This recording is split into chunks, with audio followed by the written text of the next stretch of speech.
It's time to talk sports. It's Hacksaw's Headlines, a panorama of the world of sports, stories, comments, and opinions. Now, here's iconic sports talk show host Lee Hacksaw Hamilton and co-host John Riley. It's a Monday up and down the West Coast. Who wants to talk sports? We do. Good afternoon, everyone, from our DIXIELINE Lumber and Home Center studios in San Diego. We welcome you to our Bonus Monday podcast. This is Lee Hacksaw Hamilton, along with my host from left field, John Riley. We're going to be here for the next hour. We are going to talk sports with you, an unbelievable number of things to discuss on our Bonus Monday broadcast. And John, before we get started, let's introduce the people who are new to our live stream, because we do this Mondays at 3 p.m., Thursdays at 3 p.m. Those who are new, explain to them how they join our team for the end of the broadcast in what we have termed Fans Forum. Fans Forum. This is where you can get involved. If you got a question or a comment for Hacksaw, just type it in the live chat on Facebook or YouTube. You'll appear on our screen. We'll get you involved in the Fans Forum segment at the conclusion of Hacksaw's Headlines. And a reminder, we urge you, we invite you, we mandate you. We want you to share with everybody that's in your contact book. Tell them about Hacksaw's Headlines podcast, what we do on Mondays, what we do on Thursdays. Tell them to subscribe. And you got time on your hands, give us a thumbs up, and we'll take the 5-star rating. So go search that out and hit that. And by the way, if you like sports, check my website. That's the address right across the top of the screen, LeeHacksawHamilton.com. I write on it every day of the week. If I can have 12,000 people sampling what we do on Instagram and north of 3,000 already as subscribers for our podcast, you got time. Go check my written website.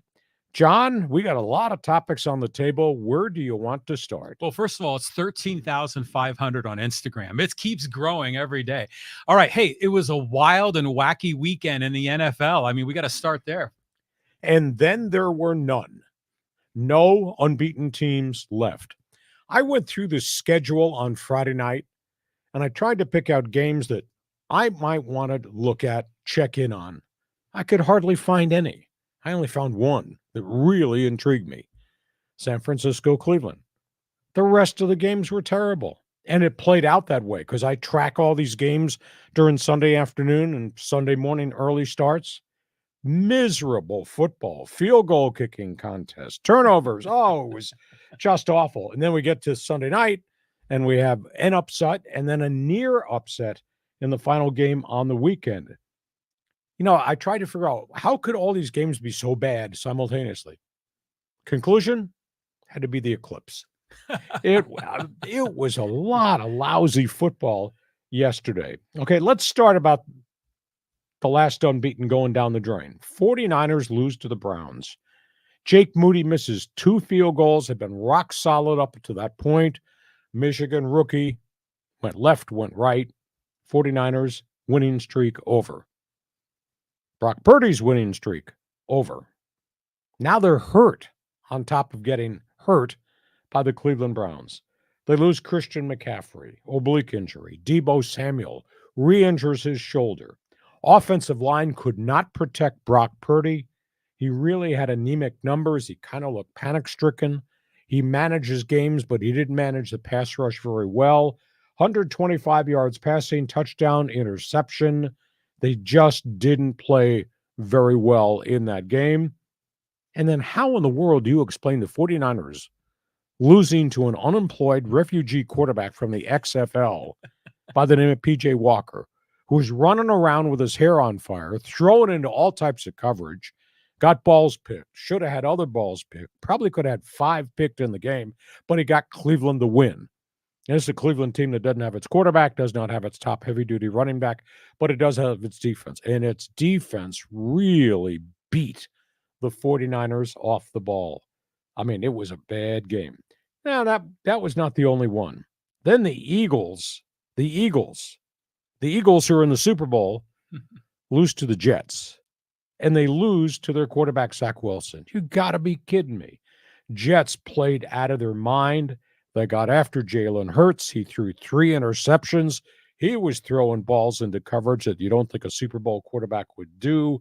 I mean, it was really a stunning Jets power defensive win over Philadelphia. And then we got to Sunday Night Football, and you got the lowly New York Giants, who have virtually no offensive line. The quarterback is hurt. The Giants ramped it up defensively and went after Josh Allen. The Giants nearly knocked the Bills off. They knocked Josh Allen's offense out of rhythm during the course of the game. They got killed at the end of the first half, killed at the end of the second half. Brian Daboll and his quarterback and his play calling, they had the ball at the 1 yard line. The final possession of first half, could not score, could not get the play off. Final possession in the game to win the game that turned out to be a field goal kicking contest, could not put it in the end zone because of formation problems, etc. So the Giants lost that game, not so much that the Bills won the game. And then you got the Raiders, New England. Thank you, Daniel Carlson. Who's he? Longtime Raider kicker. He saved their bacon in a game that they could have lost at home. Jimmy Garoppolo plays the game, manages the game, gets hurt playing the game. He's got a back injury. They fear there might be some type of internal damage also from the back injury. Your guy, Brian Hoyer, third string, 38-year-old, should be filing for Medicare soon. Comes off the bench, throws for 122, and the Raiders somehow beat New England, and New England is now 1-5 on the season. And Mac Jones played better, but not enough to win the game. So it was, in all honesty, it was the strangest weekend. I'm glad I didn't go out to look at the eclipse. I just saw it on my TV. It was really bad football. Reaction. So, hey, Cleveland fan, how does it feel to wake up and feel good the next day? I mean, it's been a long time for the Browns, for Browns fans to feel good about their team. This was a huge win for them, especially at home in the dog pound. So what a game. And isn't it remarkable that Brock Purdy, with the exception of the NFC Championship game, has been undefeated as a starter. And really in that championship game last year, he was out after 5 or 6 plays. Yep. So does that really even count? I mean, he's been more or less undefeated. So you figure at some point they were going to have a bad game. And that we talked about the Cleveland defense and how good they were on holding teams on third downs, and the completion percentage was so low. So it surprised me, but it didn't surprise me that the Niners finally lost. Well, San Francisco just wasn't the same. And, of course, when you lose CMC at running back and you lose Debo at wide receiver, now all of a sudden it's a very different offense, and Purdy couldn't handle the rush, and the offensive line just got beat off the ball, and they blitzed up inside through the gaps. They beat him off the edge. I mean, the quarterback was under siege. So it was a surprising substandard performance by San Francisco. But when you lose 2 of your 3 superstars, that probably is the description as to why that happened. Okay, we go from there, because there might be a game that might save the whole lost weekend in the National Football League, and it's tonight. Chargers, Cowboys, Monday Night Football. Give us Howard Cosell, Frank Gifford, Dandy Don. Lights out. Party's over. Headline. That's right there on the money. Justin Herbert versus the number 2 pass defense in the National Football League. You got Kellen Moore, the new offensive coordinator, against Mike McCarthy, the Cowboys head coach, who let Moore leave. That'll be fascinating to see. But you got Herbert trying to throw downfield against a defense that doesn't give you throws downfield. Justin Herbert has got 7 touchdowns, only 1 interception this season, but they're not hitting chunk plays. And that's the most surprising aspect to the launch of this Bolts season, that I thought Herbert with Kellen Moore would equal a lot of stuff downfield. Hasn't happened because they haven't protected him well. There is no Charger running game, though Austin Eckler finally comes back to the lineup after missing 4+ weeks with a high ankle sprain. Dallas has got a really good pass rush led by DeMarcus Lawrence. Dallas has got really good DBs. They really run and they really cover. They got Micah Parsons. You can line him up anywhere, and you better find out where he is, because you're going to have to put blockers there. So that chess match of where is Micah Parsons, a linebacker, number 11, and what's he going to do when the ball is snapped, that's going to be fun watching. Bolts are averaging 388 yards per game. That's pretty impressive. But their defense has given up 403. If you look in the stat chart, you can locate the Chargers right at the bottom. 31 in defense, 32 in pass defense. Now, I can't explain Dak Prescott and the Cowboy offense because it doesn't look the same to me. You look on paper and you see Brandon Cooks, CeeDee Lamb, and Michael Gallup. Those are three pretty productive guys in certain aspects of their career. They're not making big plays down the field at all. We're 5 games into the season, John. Dak Prescott has 5 touchdowns in 5 games, 4 interceptions. He's been sacked 9 times. They don't have a heavy-duty running game, but they do have Tony Pollard, dart, dash, catch the ball out of the backfield. It's just not the same offense, and it kind of surprises me because Mike McCarthy is a guru, and I thought they'd come out flying, come out throwing, and just has not happened. But the defense, holy cow. Gus Bradley, he built his credentials with Pete Carroll in Seattle. Then he went to Atlanta, didn't do well as a head coach, got fired, moved around, wound up in Dallas. This guy is X and O's mad. He is really good at designing schemes against opposing quarterbacks and taking them out of the flow. Justin Herbert, meet Gus Bradley. This will be a tremendous challenge. Dallas is giving up 292 yards per game. 292 in a league where everybody gets about 400 every Sunday. Dallas has got 15 sacks. They do bring the heat. Dallas has got 11 takeaways. That secondary takes the ball away. Dallas on third down defense, 32% conversion rate. That's pretty doggone good.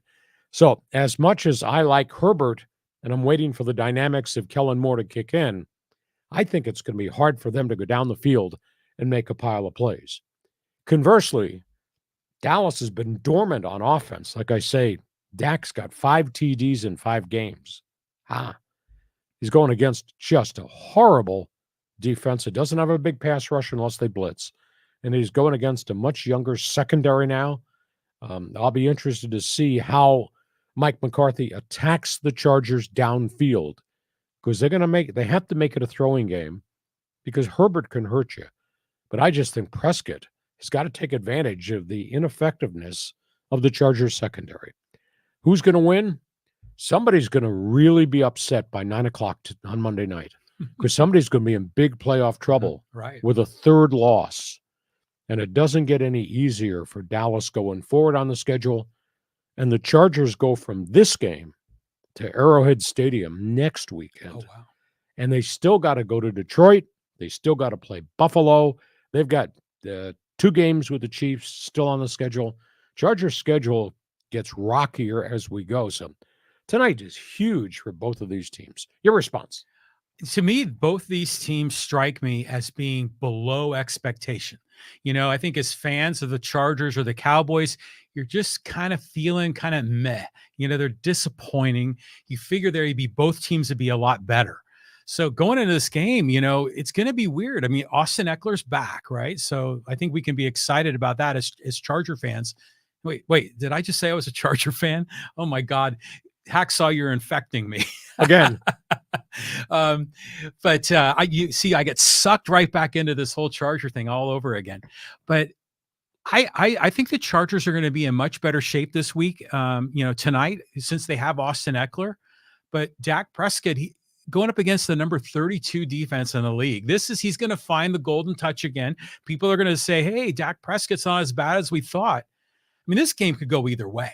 And there's going to be a ton of Cowboy fans in SoFi tonight. Well, the color will be Cowboy blue, not Charger Bolt blue. Okay, we got that. One other NFL note here. I'll throw this on the topic on the table. I'll be intrigued to hear what fans have got to say about Chargers Cowboys. Join us in the fans forum. And this topic, asking NFL fan who's with us on our live stream, have you subscribed to NFL Sunday Ticket since it moved from DirecTV, where it had been for a chunk of years and successful, to YouTube? And here's the reason I ask it, because there's a story just came out in the New York Times. You know, Amazon paid $2 billion for the DirecTV Sunday ticket package. The contract had come up for renewal, and DirecTV had paid $1 billion per year over a whole chunk of years. Amazon just threw a ton of money on the table. The NFL, in normal operating circumstances, took all the money off the table. We're taking the games, the whole DirecTV package where you can watch any game you want. We're taking it to YouTube. Well, the New York Times did a story comparing the $2 billion that Amazon paid to the $1 billion that DirecTV paid. Amazon, by virtue of the start of the season, had 1.3 million subscribers to Sunday Ticket. DirecTV had 1.2 million. So Amazon didn't bump it way up.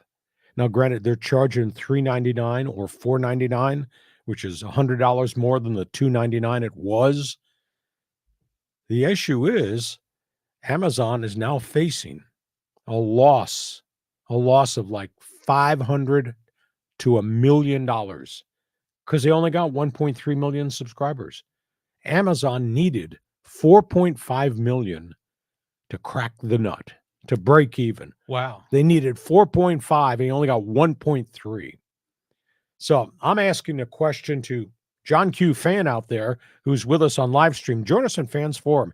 Did you subscribe? Did you go from Sunday Ticket on DirecTV?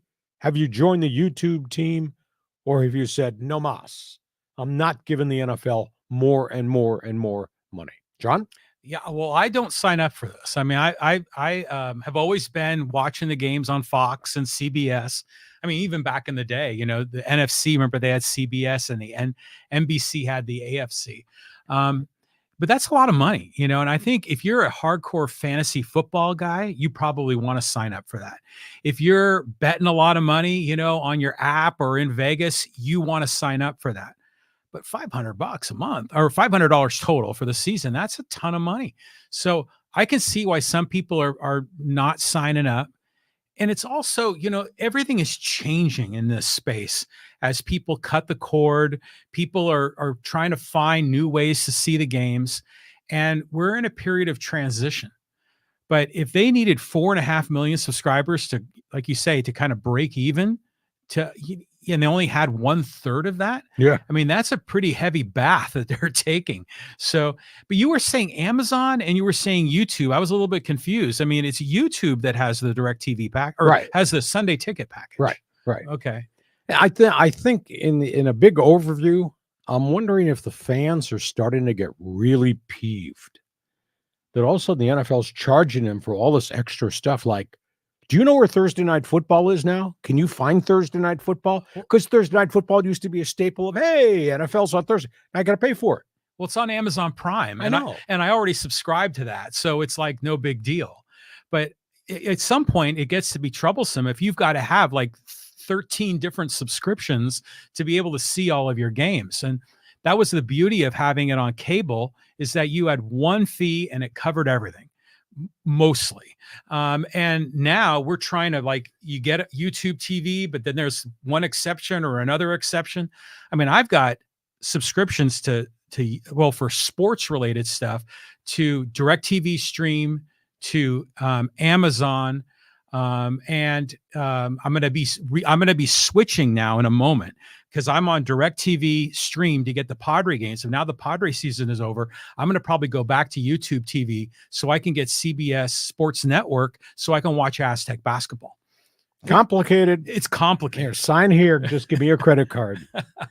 So, hey, Fans Forum, we just gave you 3 topics out of the gate in the first half. Give us your response. Hey, by the way, our podcast is brought to you by the good people at DIXIELINE Lumber and Home Center Stores. 9 locations to serve you in San Diego. You got projects for the fall and the winter. We want you to take a tour of DIXIELINE. Find out what they've got to offer. DIXIELINE Home Center Stores.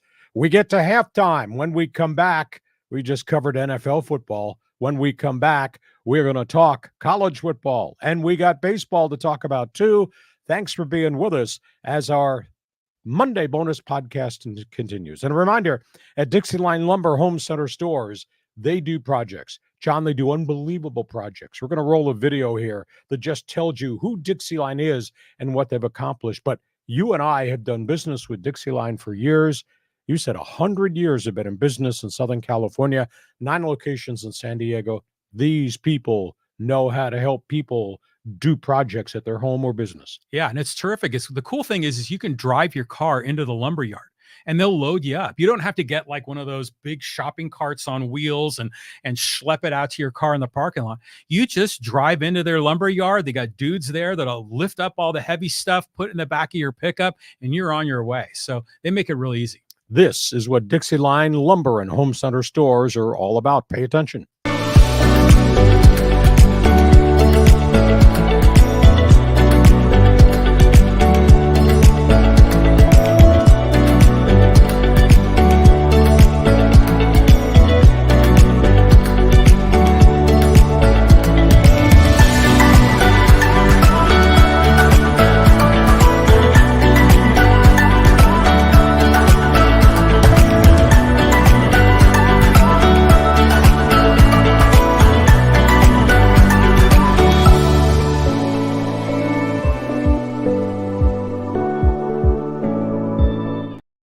As we go to the second half of our Monday bonus podcast, there are 2 words that are really important for our podcast, John. Subscribe and share. Explain Fans Forum and explain how those people on our live stream and those who view us during the course of the week can become part of our team. Yeah, those people. Yeah, already those people include Christopher and Dale and Tate and Gary and Ramon and Caesar and Angel are already queued up, lined up in the Fans Forum. If you've got questions or comments, jump on in. Just type in your question or comment for Hacksaw in the live chat on Facebook or YouTube.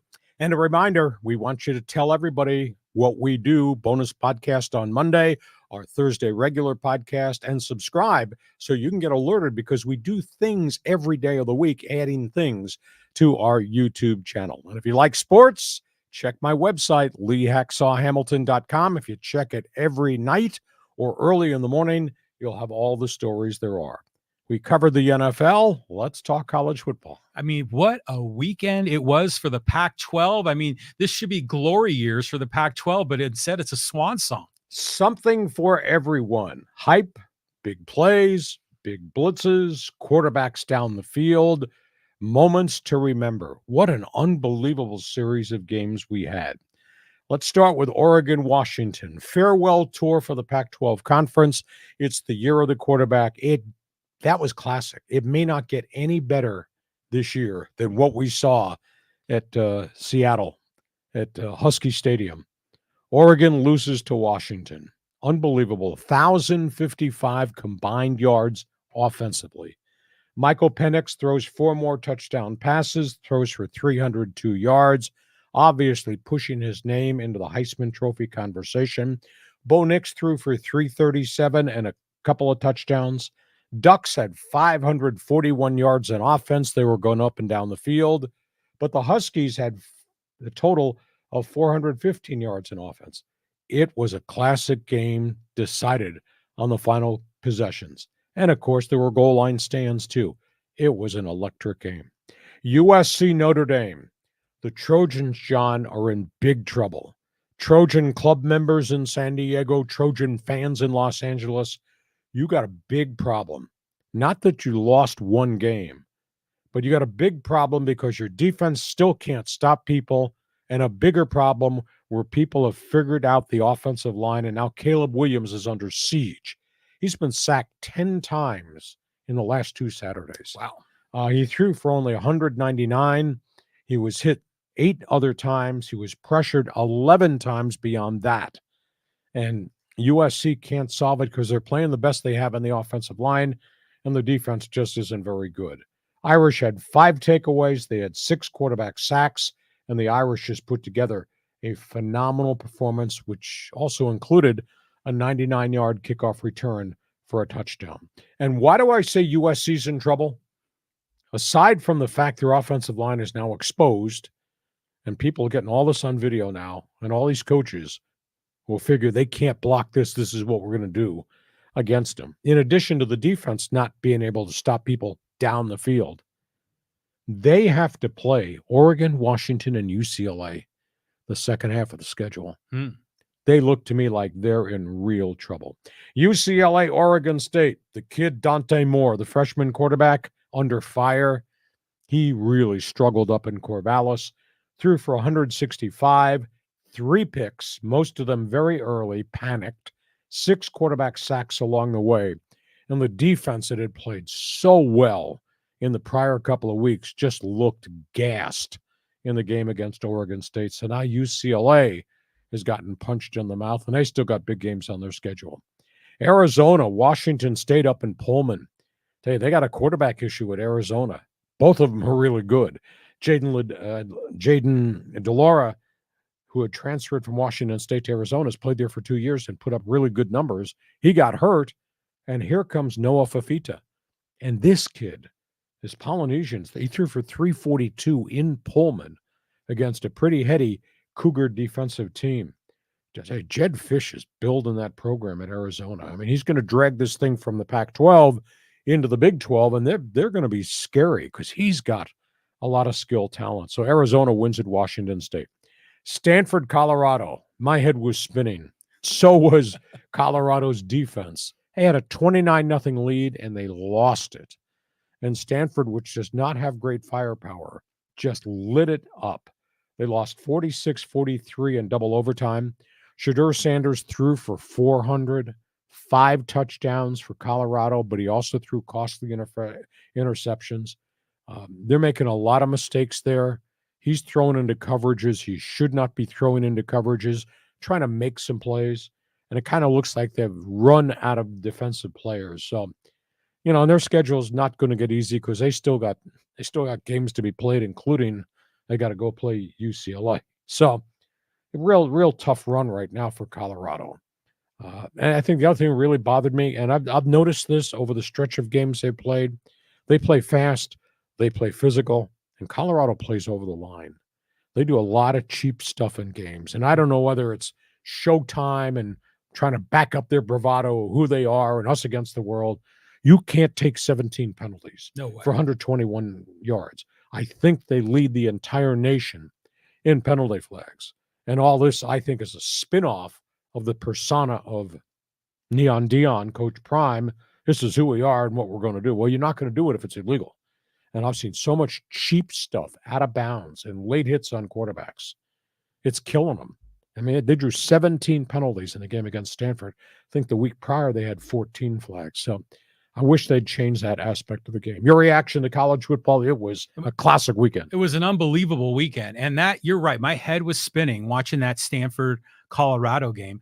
And it was clear that, these guys in Colorado, they just don't have their act together.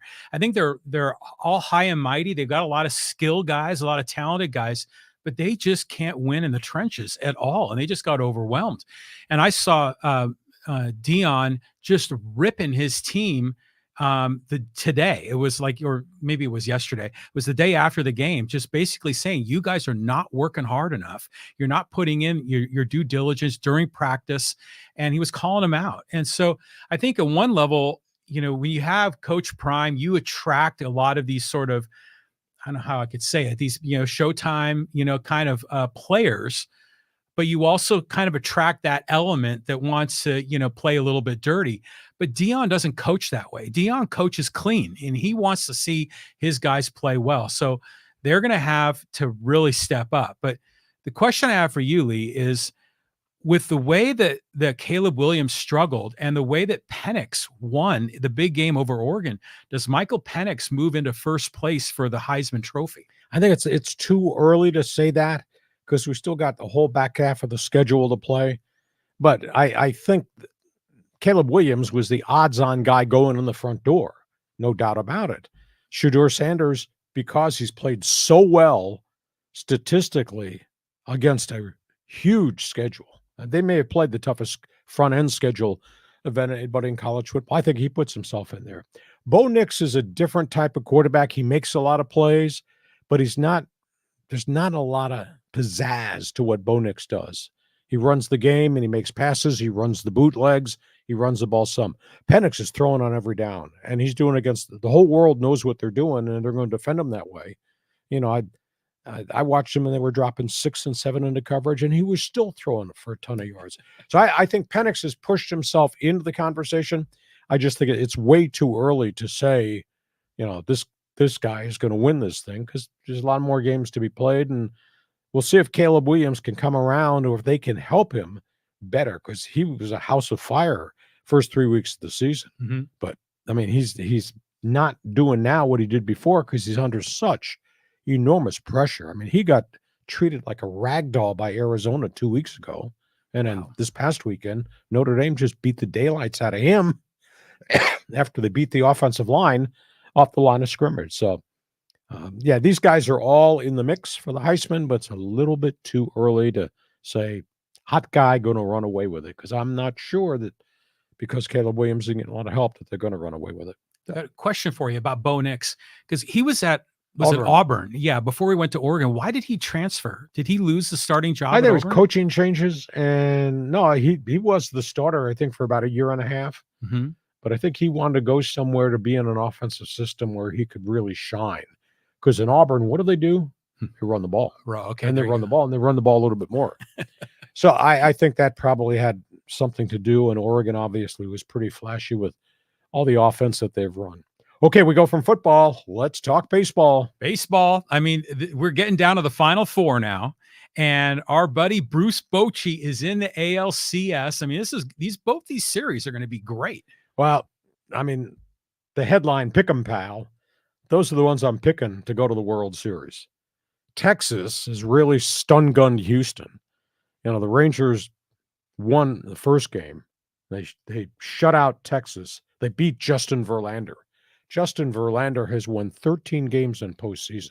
That's type Hall of Fame credentials in the playoffs, and they beat him. And then they jumped on Framber Valdez in game 2, scored 4 runs in the first inning, and Houston was trying to dig out of that hole. And so Houston shot its 2 best active pitchers. And Texas is such a diverse offense. I mean, Corey Seager, Marcus Semien are the names everybody understands. But this young right fielder, Odalis Garcia, has come out of nowhere. I think he had 39 home runs in the regular season. He's a threat to bomb it anytime. I am surprised that Texas has kind of choked off Yordan Valdez and Alex Bregman and Jose Altuve so far. So we'll see. I mean, if this thing winds up being 2-0 and then they go to the other guy's place and play the next 3, we'll see if the Astros can climb back in it. But Houston's a little bit wafer thin in pitching right now that they shot the 2 big guys. In Texas, they got the wild card in their bullpen. They got Max Scherzer back. Wow. Now, he's not going to start, but he is fully recovered through a 60-pitch bullpen at the end of last week. So there could be a long reliever situation where Scherzer's asked to come in and give him 3 or 4 innings rather than being the front line starter. But it's really cool to see Bruce Bochy in the dugout and having all this success. Could you imagine if Bochy got this team with the Giants he managed and the Padres he managed in the World Series, got this team into the World Series? 3. Holy cow. Poway proud. Yo, no doubt. Hall of Fame guy. Mm-hmm. Definitely Hall of Fame manager. Other series, Philadelphia, Arizona. Just tell me, smart guy, who you pitching around in the Philly lineup? Who you're trying to avoid? Yeah, really. I mean, the only guy you can maybe pitch to is that Stott kid that plays second base, and he can still hit bombs. Man, oh man, how do you get those people out? And at Citizens Bank Ballpark, they will be banging home runs. Harper, Realmuto, Schwarber, Castellanos, Trey Turner, even Brad Marsh. That's a pretty scary lineup. Like I said, dude, who you pitching around? Yeah. So there's so much swagger in Philadelphia. I mean, they're overbearing fans to begin with.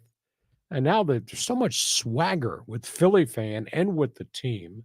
And they got big-time starters led by Zach Wheeler. Big-time bullpen. And the brotherly love Bash brothers.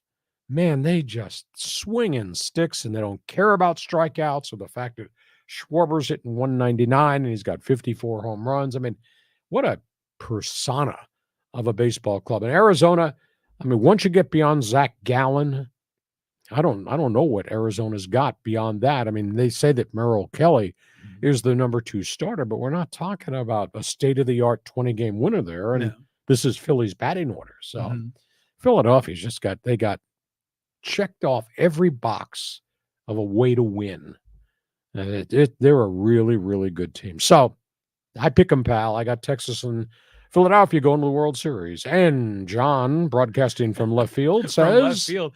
Well, first of all the swagger that's going on with the Phillies, that was supposed to be the Padres, with all the big home run hitters and the Bash brothers and everything else. And it just never turned out. So, I saw a tweet earlier today from Tim Flannery, and he's just saying, well, we got these old school managers, Dusty Baker, Bruce Bochy, and, we don't care about launch angles and all these analytics. It's all about, going off your gut. And, we got to trust these old school managers. So I'm happy for Bochy. I mean, if he got to the World Series a third time, wouldn't that be terrific? Awesome. I want the Astros just to go down in flames for their cheating scandals. They're a disgrace. And every time I see Bregman and Altuve, I want to see them fail. I mean, I know it sounds horrible. So I'm with Texas.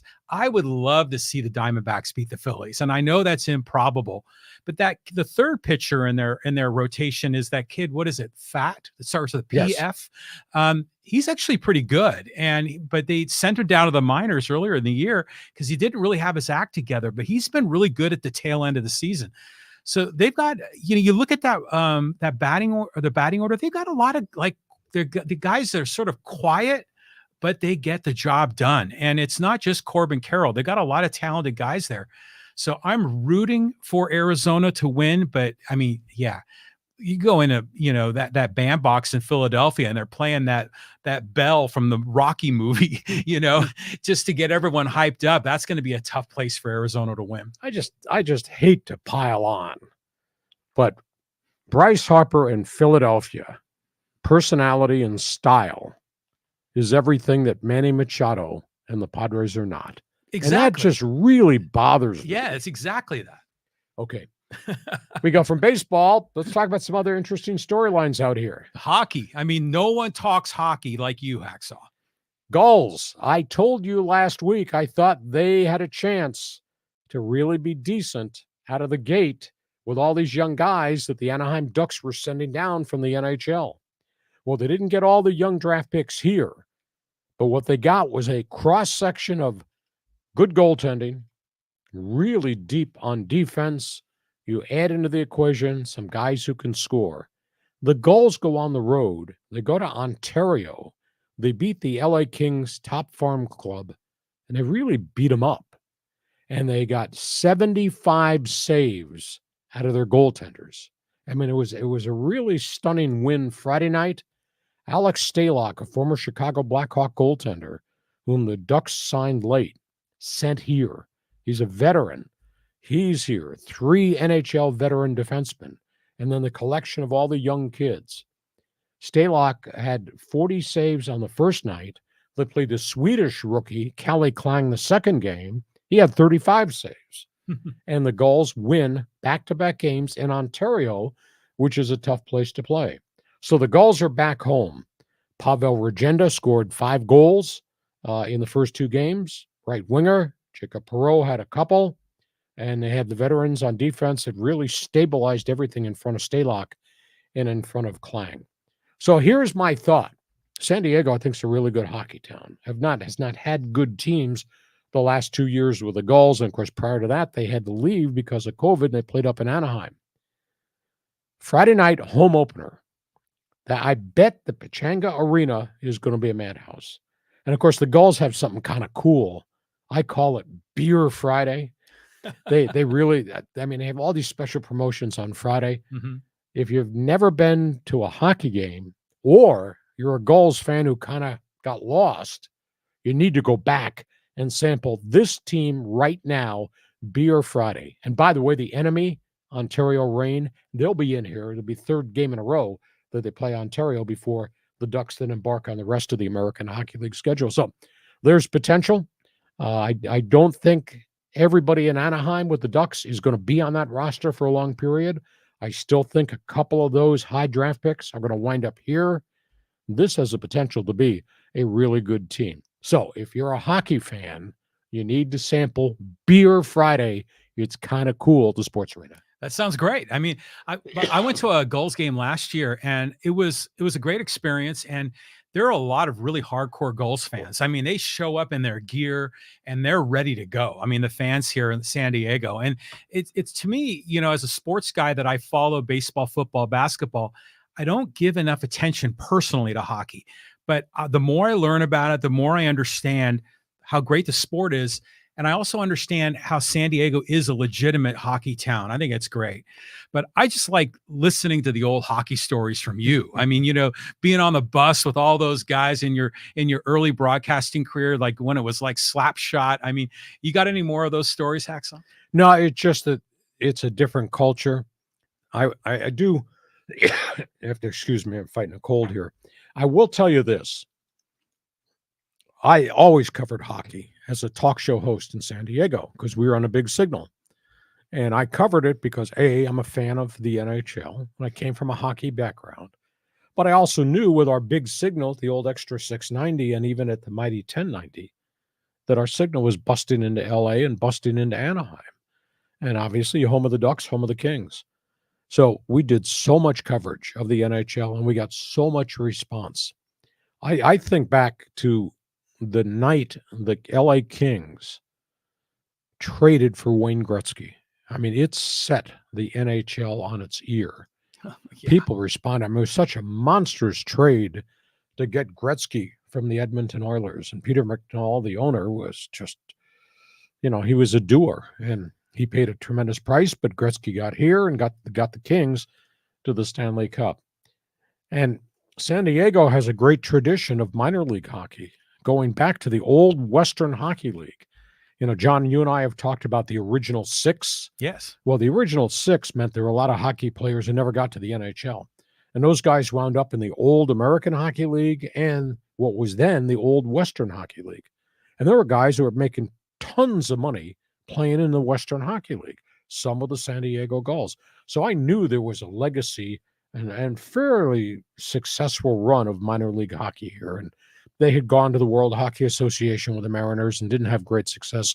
It only lasted 3 years before the NHL, WHA wound up merging and San Diego got left out.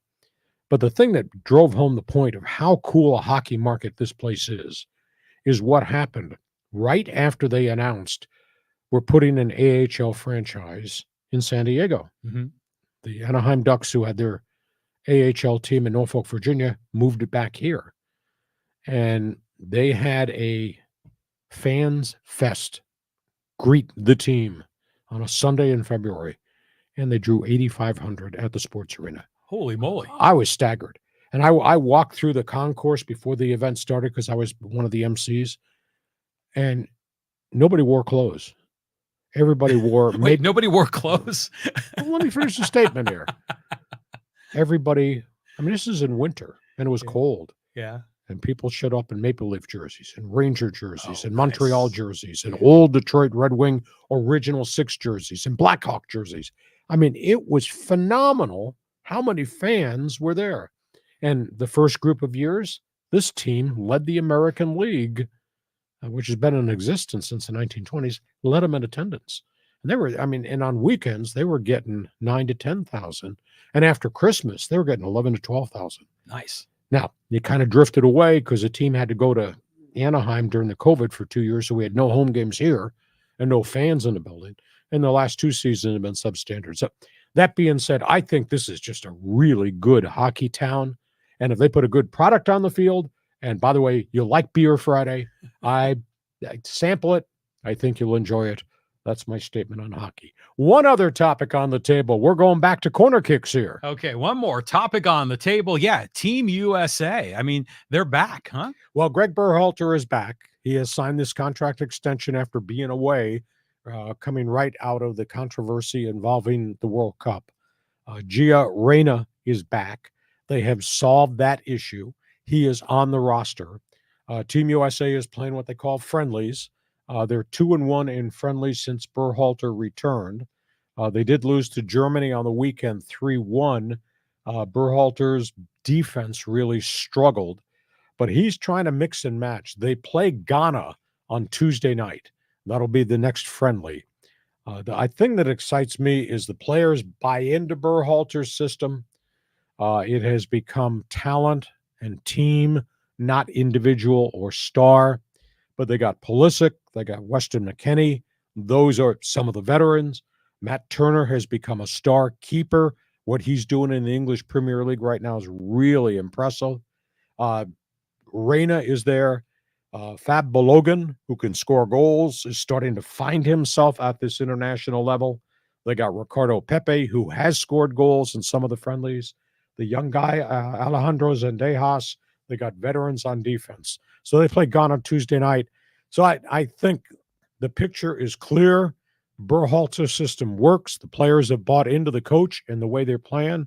And I think the arrow is pointing up for Team USA Soccer as they work towards what will be World Cup 2026. So we'll continue to track them as they go, but everything has fallen into place, and now they've added these new guys, young pups, who Berhalter will drive and try to mold to fit the system that he wants to run. Well, then they just played Germany, right? And that was a tough go for the team. I mean, to go against the world-class, national teams. I'm a big fan of Team USA, and they're just a lot of fun to root for. They had that disappointing World Cup, like not last World Cup, but the one before where they got, they didn't even qualify. DNQ. And that was awful. But it's nice to see the progression of this team. And we knew in the last World Cup, they were young, they were inexperienced, but they were growing up together. And so when the World Cup rolls around, what's the next one? At 26, they're going to be in a good spot, I think, to be a competitive team. And hopefully they can get deep into the knockout rounds. I think one of the coolest things, and I've interviewed him one time, is to see Christian Pulisic go from a teenager to a developing player to a young veteran leader who now suddenly understands he can play at this level. Him going abroad, and now he's playing in Italy this year after having gone up and down at Chelsea in England.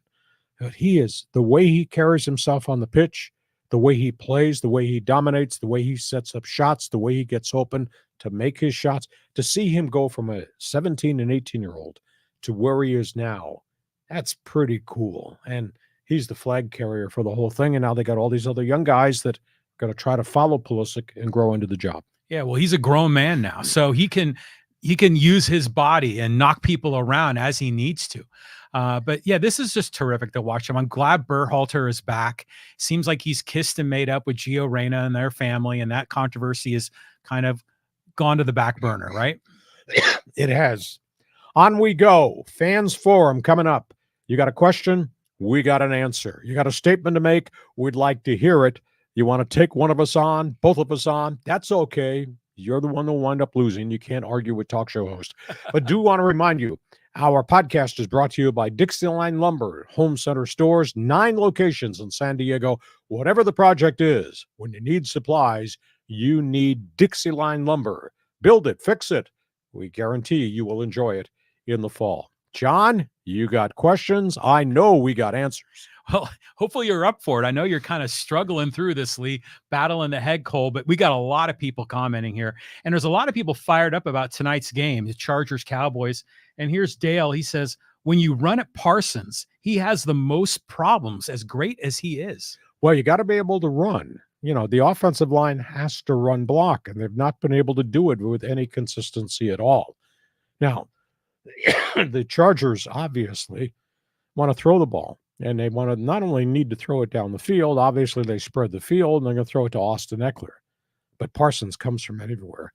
In modern-day football, I don't think I've seen anybody as complete and as fast at the linebacker position who can play different roles. Line him up outside and send him. Line him up inside, almost as if he's a defensive tackle, and send him. Drops into coverage. He's a complete football player. So I think it's going to be a good game. I think the Chargers can do a lot of things moving the football. I'm worried about what the Chargers can do defensively because I just think there's an explosion that's going to happen involving Dak Prescott. They're going to get this offense dialed in, and it better get dialed in tonight because their season's going to be – they're going to be in a tough corner if they lose their third game this early in the campaign. Yeah, I'm looking forward to tonight's game. I think it's going to be terrific. Hey, we got a motorsports question here. Auto racing. This is from Tate. He says Kyle Larson can be the first in motorsports history to win 2 major championships in 2 major racing categories in the same year. So he goes on, he leaves a link, but he says NASCAR Cup for the second time after being banned by NASCAR in 2020 and coming back to kick ass. He's really rallied back, and of course he won on Sunday in a really interesting race. He's a fine young driver. He got a little sidetracked. I mean, when he first arrived, he was so hot and he won so much. I thought, and he's such an interesting personality. I said, is this the next coming of Dale Earnhardt? Mm. And it didn't happen because he got himself sidetracked for some stuff he did off the track and some of his comments. But he's a really good driver. The NASCAR championship is weird because they've come up with this playoff system, and I don't know that the whole world identifies with this playoff. You know, when they went from 16 down to 12, and now there's down to the final 8. And if you're in the final 8 and you win, you're still eligible to win the big prize, $5 million prize at the end of the season. I don't know if fans are as in tuned to this playoff structure as they were before, when it was just Earnhardt and Waltrip and all the good old boys going after each other Sunday by Sunday. But Kyle Larson's really, really good. You know, it's amazing is that anybody can ask you any sports related question and boom, you've got the information at the top of your head. You're the franchise. As John Belushi in Saturday Night Live. You're right. I'm bleeping brilliant. I like it all. All right, next question. Okay, this is from Gary, and he says, Sunday Ticket was free from DirecTV for the last year. I haven't bought it from YouTube. Too expensive for what you get. It was interesting. I think it was the Washington Post did a survey, a random survey of thousands of NFL fans, and said, have you bought Sunday Ticket since it's gone to the, new to YouTube? 79% of the people they surveyed said no.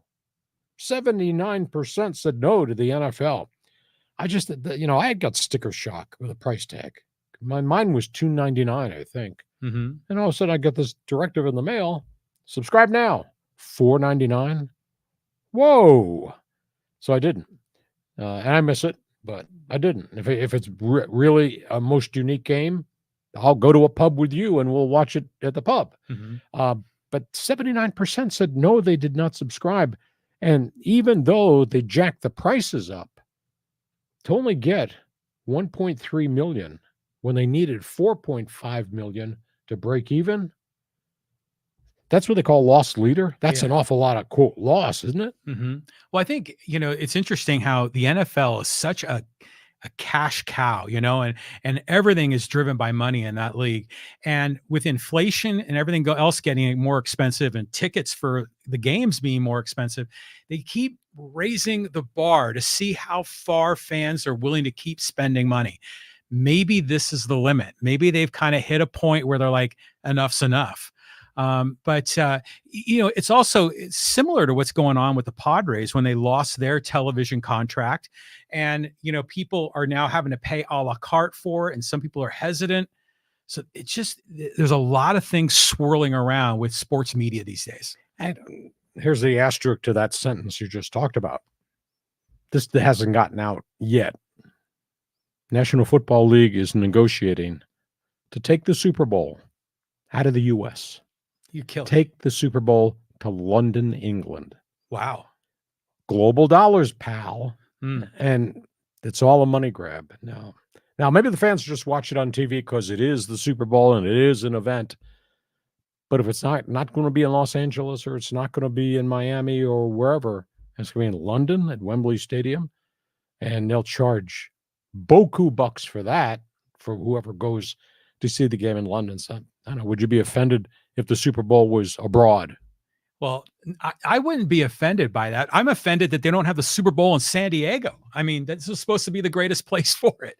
So, yeah, the one thing after another, but they're definitely going global. Okay, next question. Moving on. And this is from Caesar, and he says, 1994 was the last year I watched every NFL game. I only watch the score tracker now because I don't have the patience for so many commercials. Well, there's no doubt that commercials and advertising inventory drives the broadcast, which then drives ratings, which then drives the price tag that goes to the National Football League. I miss not seeing or not getting access to different games during the course of other games, but that's my choice not to spend the $499 for a DirecTV. But as John and I talked about, we can go have a beer and sit in a sports bar and look at all their games that they have on. So I guess we can get our fill just differently. But the money issue is a big thing. You know, how much is too much? How much can John Q. Fan afford to pay? Yeah, they're asking a lot. And by the way, 1994, that was a good year in the NFL, wasn't it, Lee? Last I checked, that was the year we wound up going to the Super Bowl. Yeah. As the voice of the Chargers. It was about the last good thing we had to experience with the Bolts. Okay, let's move on. This is from John. And he says, when the Rams, Chargers, and Raiders moved from all the places I'd lived in, I gave up on the NFL. NFL stands for no fan loyalty, leaving to attend the Caps Flames game. Well, a big hockey fan. I think he is based in the nation's capital, in the District of Columbia. You know, teams don't move very often, but the NFL has obviously been pockmarked by how the owners of those three teams treated those communities. All of it driven by stadiums, but indirectly it's all driven by greed. And the NFL has changed. But it's, you know, big money. Big money is driving everything in every sport. Major League Baseball, NBA has now put their media rights up for bid. National Hockey League has done the exact same thing. So landscape has changed, just a different world. It's just not enjoying the games. It's paying a lot of money to go enjoy the games. Well, they keep, raising the prices of tickets, and the Padres keep selling out. These other NFL teams keep bringing in more people. And, you know, they just keep ratcheting it up, you know, waiting to see when the fans are going to back off. And while we're starting to see it with television, but just similar to John, real quick, I was like him. When the Chargers moved, I was done with the NFL. Then I started doing the podcast with you, and I'm sucked right back in. Okay, let's move on. This is from Ramon. He says, rocking with the saw since the 80s, from Baja to the Canadian Rockies. You got that right, and we were correct the way we designed Sports Talk Radio, and I was the first one through the wall to do it. And it wasn't easy, but we got great response. And it's so cool to see how many people are sampling what we're doing now with our Monday bonus podcast and our regular Thursday podcast. Just a reminder, subscribe so you'll know what we're doing, and share it so everybody else knows who we are. Yeah, all right, right on. So let's move on down the line here, and let's go to Angel. He says, with the way they lost to Notre Dame, is it safe to say that USC playoff hopes have been shot? I wouldn't say it's a deadlock that they won't make it, but they got a problem, because what's left on the USC schedule? The Ducks, the Huskies, and crosstown, the Bruins. And now that everybody has their problems on tape, and now they know you can't protect Caleb Williams because people are designing blitzes to come after him. Now Southern Cal's got a huge problem. How are they going to get through the back half of the schedule, get this quarterback upright so he can do what he does, and he does it really well, rather than running all over the field trying to protect himself? I mean, the last two games, the hits he's taken and what they've done to get him out of the pocket, and everything breaks down. I mean, it's phenomenal what Arizona did. Arizona ambushed him with blitzes that I'd never seen before, and USC couldn't block it. And then the same thing happened in South Bend. And guarantee you, every team that's left on the Trojan schedule, they got all those videos, and they'll design things off what the Wildcats and the Irish did to the Trojans. They're going to make life really, really hard. Then on the other side of the dollar bill, Alex Grinch's defense, terrible. Pass defense, terrible. Secondary. Yeah, they get sacks. They do get tackles for losses. But that doesn't mean anything if you're giving up a 24-yard pass on the very next series. So USC's not out of it, but USC's got problems, I think. Well, do you think at the end of the season, Grinch survives? A lot of people didn't think he should have survived last year. Right. A lot of people didn't think he should have come from Oklahoma with Lincoln Riley. Yeah, he certainly didn't deserve it. They had a terrible defense there. Yeah, exactly. So that's the answer to your question. We go on. Let's go to SG Sports Talk Channel. I'm going with the Cowboys over the Chargers, winning this game 52-24 from SoFi Stadium. Well, I think the tenacity and the athleticism of the Dallas defense will slow Justin Herbert down. But I don't know where you're going to get 52 points from the Dallas offense, even though they're playing what I think is a substandard Charger defense. That's not a Dallas offense has been very explosive. I spin back to the set of stats I gave you right at the top of our podcast. Dak Prescott's got 5 touchdowns and 4 picks in 5 games. 5 games. This is a Dak Prescott that would normally have 12 touchdowns in his first 5 games. So they're not going down the field. They're not completing a lot of passes. The receivers don't look like the receivers that we saw a year or so ago. So I don't know if they can put 52 up on the Bolts, but I do think it's conceivable that Dallas is really good defense, second ranked on the planet, pass defense, good pass rush. Dallas's defense could hold the Chargers to 24. Yeah, it's going to be a good game. I'm looking forward to it. 52, that's a lot. A lot of points anyway. How you feeling, Lee? Are you able to hang in here with us for a bit more? We're playing hurt. Let's go through a few more. Okay, playing hurt. Let's go to Manny, and he says, will USC be happy to be playing in San Diego or El Paso for their bowl game? That would be devastating if that happened. They'd still go to a big bowl game if this thing doesn't finish like we thought it would. But I got an alternative question for San Diego fan with us on our live stream, John, because the Holiday Bowl will match somebody from the Pac-12 versus somebody from the Atlantic Coast Conference. Well, it's not going to be Oregon. It's not going to be Washington. Mm-hmm. Probably won't be USC. Based on how UCLA treated the Holiday Bowl a year ago during the COVID, I would not invite UCLA back. I'm sorry. Yeah. That's the way it is. How about Coach Prime, Neon Dion, Colorado coming to the Holiday Bowl? Would that be a stroke of genius for the Holiday Bowl people to pull that off? I mean, Colorado might wind up with 5 losses. I mean, their schedule has taken a toll on them and not the same team now. And how about Colorado playing somebody from the Atlantic Coast Conference? That'd be cool. It'd be really cool, but there's a lot of people think that Colorado's not going to win another game, and they wouldn't be bowl eligible. Those same people are saying, well, they're going to go 1-11. This isn't going to work. Yeah, but I mean, the way they played against Stanford, and they just blew it, and they still got a lot of tough games ahead of them. So I don't know, but it would be great to see Coach Prime in San Diego. Well, it's early. It's way too early to be guesstimating on bowl matchups. But we'll just go look in the standings, the Atlantic Coast Conference, and let's find somebody that's kind of sexy. We might want to bring out here to play Coach Prime. I think that'd be a coup if my friends at the Holiday Bowl could execute the Colorado Buffaloes coming to San Diego. Oh, that'd be just great. All right. Couple more. Yeah, let's go here. Look at Steve Zach Botsford. Gotta love hockey season, the real sport. Toughest trophy in the world to go get, NHL Stanley Cup. It's tougher than any of the others, all those 7-game series. So we've got a long hockey season ahead of us. Let's just see where it goes. But I'm violating the rule. No cheering in the press box. Okay. I'm rooting for the Gulls to have a bounce-back season, and I'm rooting for 12,000 people to show up on Beer Friday at Pechanga Arena and make a difference. Now, we got social media questions here, too, because I saw some of the stuff that you're going to preview on. Wow. Okay.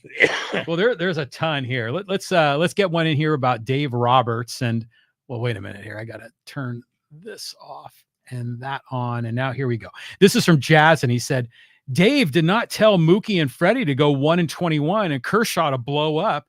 Yes, he's made some bullpen mistakes, but sometimes players just don't show up. Well, sometimes guys get pitched around. Some guys try too hard. I mean, it was stunning that they went 1-for-21 at the top of the batting order. But at the end of the day, my only critique is, and this is just not Dave Roberts' fault, because they don't make those pitching decisions in a vacuum. That's just not him. That's Mark Pryor.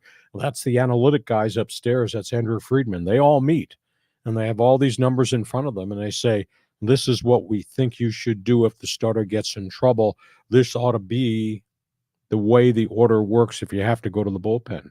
So the mistakes that he made, whether it's Kershaw or whether it's Lance Lynn starting on the road rather than at home, whether it's Bobby Miller, the rookie, starting at home after he had pitched well on the road, that's all a joint committee decision. So it's easy to critique and go after Dave Roberts, but let's be realistic.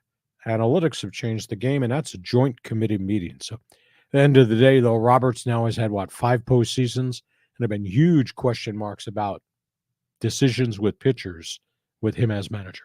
Well, the overwhelming commentary on social media is that Dodger fans want Dave Roberts gone. They're either angry with him and said he should have been gone last year, or other people are saying, well, we've kind of gone long enough with him. This is probably as far as he's going to go. But he's a good guy. He's a good manager. I mean, he's a nice guy, but maybe he just doesn't have the right the right secret sauce, because he seems like he over manages and he makes decisions that are out of character than what he did in the regular season. Well, if that's the case, then Mark Pryor should be making the decisions, because he's a former major league pitcher with all this experience and very highly regarded. But again, this is a team effort upstairs that's causing these problems. Next question. Okay, we got one here about the Angels and Showalter, and this is from Next Stop Willets Point. He says, the way the new administration under recently hired Mets president of baseball ops, David Stearns, handled Buck's dismissal in New York was a disgrace and makes absolutely no sense unless there is an under-the-table deal done between Craig Counsell and Stearns and Buck Showalter, regardless of the missing of the World Championship. Buck is a proven winner and second to none as far as baseball experience and acumen. He would be a welcome addition in Anaheim in a post-Ohtani world, assisting not only in the dugout, but the inevitable rebuild that may be about to take place in Anaheim. Agree with all of that. And Buck's not to blame for what happened at Citi Field. They lost all those pitchers. It wasn't his fault. But you have a new president. And David Stearns comes in with a good reputation of building teams together. And David Stearns sat in the interview with Steve Cohen, the owner, and just made the opinion known. I come here, I make all the baseball decisions, top to bottom. And that includes whether or not to keep the manager or who we might hire as the general manager to work underneath me. So at the end of the day, Steve Cohen said, yes, you will have full autonomy to run the baseball side, which includes all these decisions.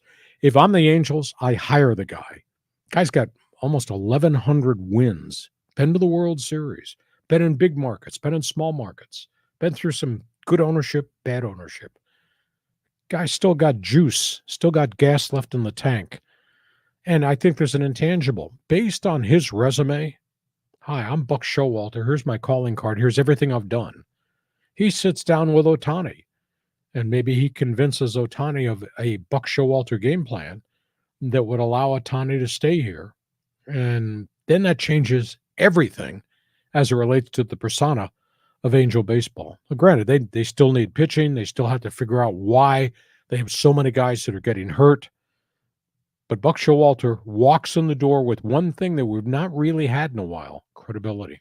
Yeah, for sure. I mean, imagine if, the Rangers or the Astros win the World Series, Bochy, Dusty Baker, and people are going to say, hey, that's the model, right? We need an old school guy that, like you say, walks in the clubhouse, has instant credibility, and that's Buck Showalter.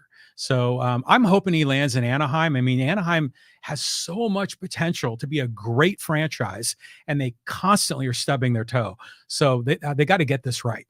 They could get it right now, because Buck told New York Post reporters last week, I'm going to manage next year, and I'd like to be out there in the 714 area code. Angels, do it. It makes a lot of sense. A couple more here. Okay, let's talk about the MLB playoff format. And this is from Kyle. And, they're talking about how the Dodgers could have lost this thing. He says, this isn't a mystery. Trevor Plouffe explained it on the Chris Rose rotation. Making MLB players go a week without a meaningful at-bat, then putting them back up to the plate, playing for their playoff lives, it just doesn't work. Well, there's a lot of yapping about 5-day layoffs. Teams lose their momentum. Teams are also exhausted. The 5-day layoff should be huge for every pitching staff, which is fatigued. 162 game schedules, a monster schedule, John. But, years ago, when it was a 1-game wild card series, people were barking, well, it shouldn't be 1 game. You go through a whole season and something bad happens in the first game and you're going home, make it best of 3, which I kind of thought that was kind of cool. But best of 3 now leads to the 5-day layoff for everybody else. Now, Maybe you make everybody play immediately. Maybe you don't have buys. Maybe the number one team, which was the Atlanta Braves, are playing the last team that qualified as a wild card. Mm-hmm. Maybe you do that, and everybody starts playing best of 3 or best of 5 right from the get-go. I don't know there's a perfect scenario because the one-game plan, most people didn't think it was very fair. Well, if you do that, Lee, you'd have to open it up to 8 teams. Like right now, it's 6 per league. So imagine 8 teams. Hey, the Padres might have made the playoffs. But I just think this is a weak excuse, to say, well, we had the bye, and that's to our disadvantage. Usually the bye is to your advantage. And if your guys, they're going to be working out, they're still going to be taking cuts in the cage, maybe some live pitching. I mean, you can't use that as an excuse. I mean, come on. I agree. Everybody's playing by the same rules. Right. For the most part. Hey, listen, we hope you have enjoyed our Monday bonus podcast. A reminder, we're here Mondays, we're here Thursdays. We're brought to you by the good people at DIXIELINE Lumber and Home Center Stores, 9 locations in San Diego County. Whatever the project is, build it or fix it. We guarantee by teaming up with DIXIELINE, you will enjoy it. John, here comes Monday Night Football. We will be back Thursday. We'll set the stage for what's coming up on the Great Sports Weekend. Have yourself a great evening. Yeah, it's going to be a good night. And thanks to you for being with us on our Monday bonus podcast, Hacksaw's Headlines. Join us again for Hacksaw's Headlines on YouTube, Facebook, and Twitter. And find the audio version on your favorite podcast apps. For more content, go to LeeHacksawHamilton.com.